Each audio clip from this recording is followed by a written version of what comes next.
This is Automated Thought. You know, I don't agree with TJ Kirk on much these days. You know, the size of Lara Croft's chest, or that whole call the cops on black people thing. You gotta understand the context, TJ. But lately, he's made some videos that I actually really like.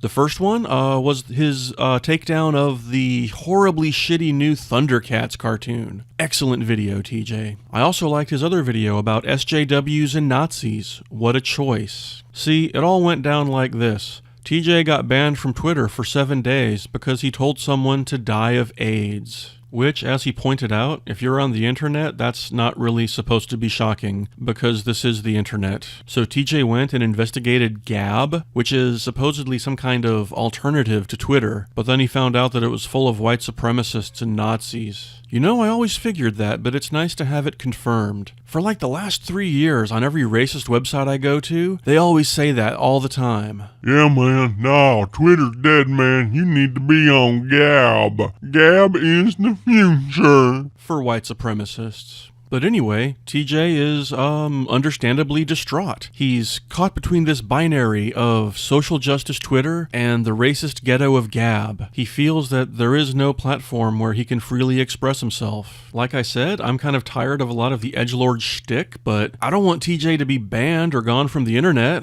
I'm not fucking Steve Shives. I want TJ around so I can argue with him and prove my wisdom the stronger. But anyway, TJ, there actually is a solution here. There is a workaround. You need to stay on Twitter because it's still the only game in town, but you need to learn how to speak a new language. You need to learn how to speak 4Chanese. Wait, what's that? 4Chanese is a real language. Edgelords have been using it for years now, and frankly, TJ, I'm kind of surprised you don't already speak it, since you were way more of a troll and more of a internet person than I ever was. But what is 4Chanese? 4Chanese is a devious and brilliant system of writing that utilizes the human brain's natural capacity to comprehend homophones in order to bypass traditional language barriers and internet algorithms. Basically, in order to do it, you just spell every single word wrong. Now, TJ, you might say, that's bullshit. That's just misspelling. You know, you're a smart person and you've spent a lot of time and energy learning how to spell correctly. You speak the King's English. But you're going to have to learn to put your pride aside and embrace the new. Although it's not really that new. 4Chanese is derived from its mother tongue, which was that weird form of 20th century ad slang where some long-dead marketing genius discovered that people didn't really want to buy cheese balls at Rite Aid. They would rather buy cheese balls at Rite Aid. Dayglow Kool-Aid. But anyway, fuck all that. What we need to do is take a look at 4Chanese in action. There's no better way to do this than by looking at an interesting comic from the edgelord web artist Iga. Let's go through it now. This is your introduction to 4Chanese. It's like running a business in El Paso, TJ. You're gonna have to learn a little Espanol. Okay, here we go. So, we open up outside of the Priwat zone of Walt Disney Studios, which is shaped like a giant butt, and it has a bong on the side and a dick-shaped tower. And inside you can see Walt Disney taking a pink bubble bath and listening to his golden phonograph. But look how he speaks. Look how the words are misspelled. Life is good here at Disney's Walt HQ. Then moving down, some sex slaves enter. More booze, sir? No, it's good for now, Morky. Splash. As you can see, his nutsack is grotesquely distended. You came right in time, Muxie Mauser. So tell me, what is our income status? It's very good, Mr. Disney. We collected massive revenues with your brilliant success all this years. As you can see, this comic contains highly offensive material, but the fact that it's misspelled means that no one will care. The people who need to read it will be able to read it, but the squares and the censors, it's indecipherable. Okay, next panel we see Walt Disney in a room with a bunch of portraits and stuff that's shaped like dicks and assholes and vaginas, and he says, "I created all these faggots, but you don't bring me enough money." He wants more money. "With the death of Bitlipsy, my figure's going shitty." I don't know what Bitlipsy is. "That's it. I need to make new characters. Best thing to get inspiration is to go for the walk. Fuck, how I ended up in Nigger Ghetto." Okay, stop. Stop! This is over. End it. Unacceptable! Okay, yes, we're gonna stop there. I'm still new at 4Chanese myself. Maybe I can take a class at the community college. But anyway, TJ, that's your solution. You need to speak this language. Next time you want to tell someone on Twitter to die of AIDS, just tell them to die of AIDS, or die of AIDS's, or whatever. The algorithm won't notice, and if a human moderator sees it, they'll just say, it's a bunch of gibberish. This way you can keep saying what you need to say with impunity. You're welcome, TJ.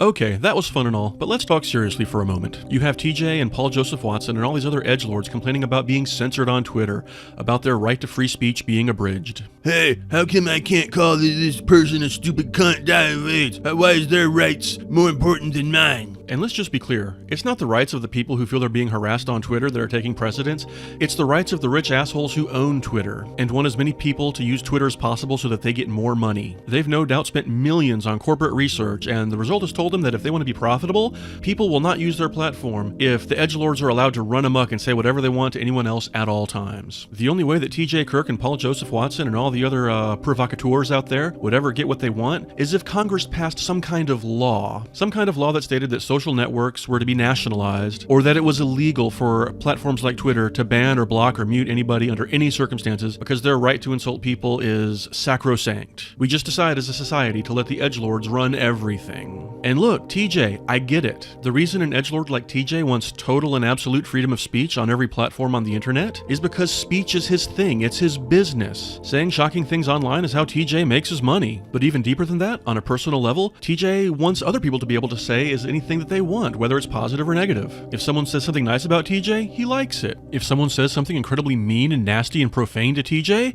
he likes it even more. I get it, TJ, I'm the exact same way. I feed off negative energy. There's nothing I like more than when, like, some Trump troll comes to my site and is like, "Ugh, you liberal asshole, I hate you. Trump gonna prove you wrong about everything. You fucking ass motherfucker." The negative energy, I love it. I feed off of it. At the end of the day, every edgelord is just a nerd that didn't get as much attention growing up as they wanted, so they want as much attention as they can possibly get now. However, I have enough empathy to realize that not everyone is like that. Not everyone feeds off of negativity the way that we do. I mean, take Kelly Marie Tran, or Daisy Ridley, or any of the other Star Wars actors who've been chased off of social media because people have been harassing them 24 hours a day ever since The Last Jedi came out. Like, I don't want to be too gender-rising here, but, a lot of women in general, they get enough attention in other aspects of their life, so they don't crave more and more of it online. TJ, if you or I had 500 people a day calling us fat, stupid cunts who should kill themselves, yeah, we'd get off on that, but maybe Kelly Marie Tran is not that way. Maybe she gets enough attention, and she doesn't want any more of it. Not the bad kind. That's why platforms like Twitter make the choices that they do, to try to serve everyone more or less equally. None of us are going to win all the time. In addition to empathy, I have enough imagination to realize that if we were living in the world where Congress passed a law that made it illegal for Twitter to block anybody for any reason, that would be a horrible fucking world where those organized hate mobs from 4chan and Kiwi Farms could just bombard people with thousands of messages a day, and Twitter would just have to throw up its hands and say, well, can't do anything for you, the law's on their side. And hey, the older I get, the more I realize that maybe it's not good for us to remove all checks on human behavior. If we completely destroy civil discourse in our society, then we're just going to end up in idiocracy with every president being some foul-mouthed sack of shit like Trump. Trump. Just a bunch of loud, angry retards screeching at one another. I don't want that. You shouldn't want that either, TJ, because in a world where nothing is offensive, then you're not going to get any attention for being offensive. People like you only thrive in an environment where some things shouldn't be said, but other people like you are the ones who are going to, open your mouth and say them. You're like the bootlegger who loves living under prohibition. You can't be a provocateur if nothing is considered provocative. Sometimes I think back to years ago, like back in the 60s, when John Lennon wrote Lucy in the Sky with Diamonds, and that song became very infamous because Lucy, Sky, Diamonds, people deduced that it stood for LSD. And at the time, you couldn't talk about LSD in songs. It was forbidden.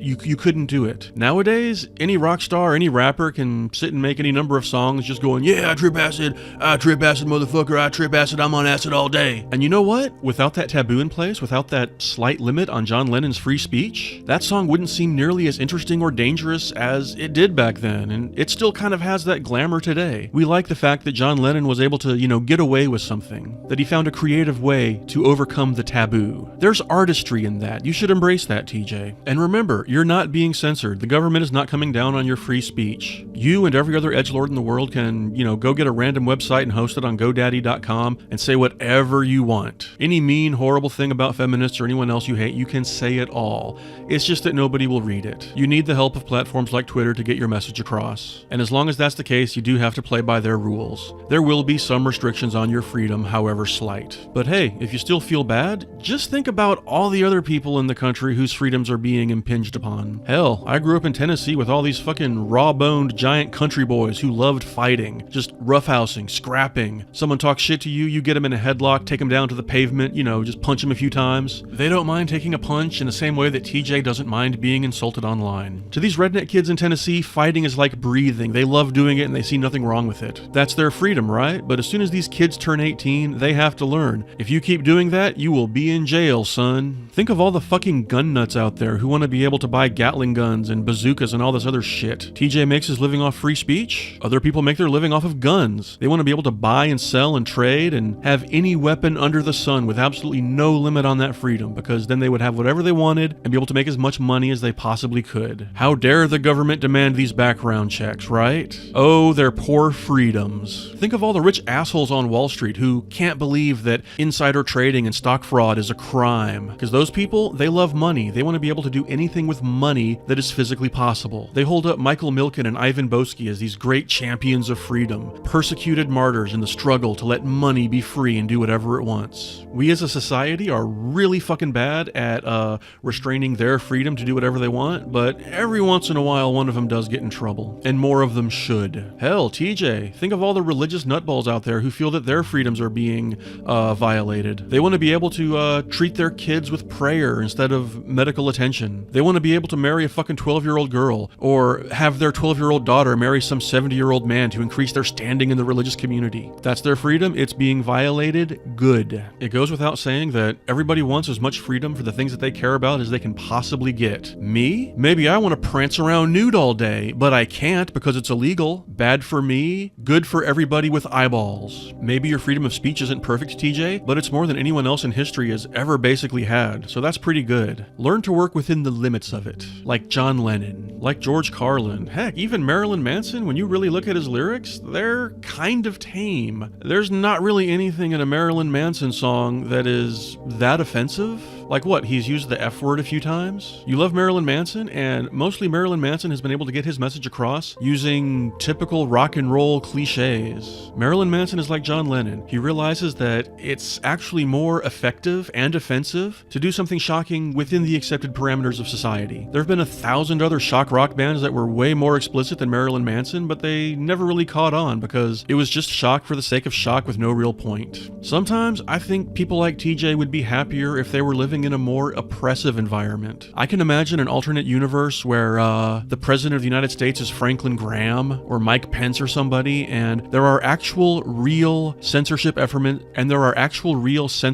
by the government in place, where speaking about homosexuality or drug use is forbidden, where criticizing the government or criticizing religion is not allowed. I can imagine a leaner, meaner, sober, more focused TJ being this great free speech martyr who's leading this great crusade on the internet to overcome these restrictions on people's free speech. I think that would be a happier, more purposeful TJ. He would finally have the chance to be the hero that every boy wants to grow up to be. Because right now, you're just arguing about how much you can insult people online, and there's nothing heroic about that. I'm not saying you should stop or anything. Keep going. Just don't be surprised when no one except your fellow edgelords regards this as some kind of great moral crusade. Because it's really not. No, what's this crap about, like, all these kids on the border, like, being taken away from their mothers? That's not important. Like, I want to go on Twitter and call all these feminists stupid cunts, but I can't, because I'll get banned. There's no justice in this world.